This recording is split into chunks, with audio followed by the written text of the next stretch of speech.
हम fundamental difference की बात करते हैं। इस देश के अंदर सावरकर जी को लेकर कितनी भ्रांतियां फैलाई गई। मतलब आप सोच के देखिए, आज के युग के अंदर सावरकर जी जिन्हें 2 बारी काला पानी की सजा मिली, उन सावरकर जी को गद्दार कहा जाता है। मुझे समझ में नहीं आता कि 2 बार अंग्रेज जिसको काला पानी की सजा दे रहे हैं उसको गद्दार कहा जा रहा है, और जो शिमला की जेल में बंद होकर किस्से कहानी लिख रहे हैं उनके ऊपर कोई सवाल नहीं है। मैं किसी का नाम नहीं लेना चाहता, लेकिन इस देश के अंदर एक नैरेटिव बिल्ड किया गया और इतना नैरेटिव खराब बिल्ड करने का प्रयास हुआ कि हमें लगा कि हम सावरकर को गद्दार बोलेंगे तो हम सेकुलर होंगे, तो हम न्यूट्रल होंगे। Is that true? कौन थे सावरकर? वीर सावरकर कौन थे? ये जानने समझने के लिए उनके जीवन को पढ़ना जरूरी है।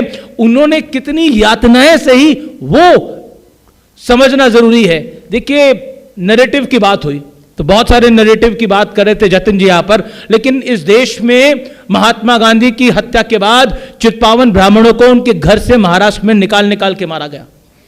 कहां रिपोर्ट हुआ? वो ना किसी अखबार में आया, ना किसी नेता ने उसका कभी प्रतिशोध किया, ना कुछ हुआ।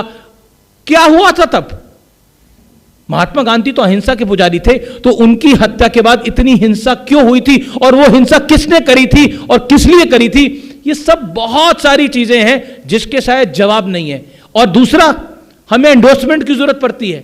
हम एंडोर्समेंट किससे लेते हैं? हम एंडोर्समेंट लेते हैं उन सभ्यताओं से जो हमारे से आधी उम्र की भी नहीं है।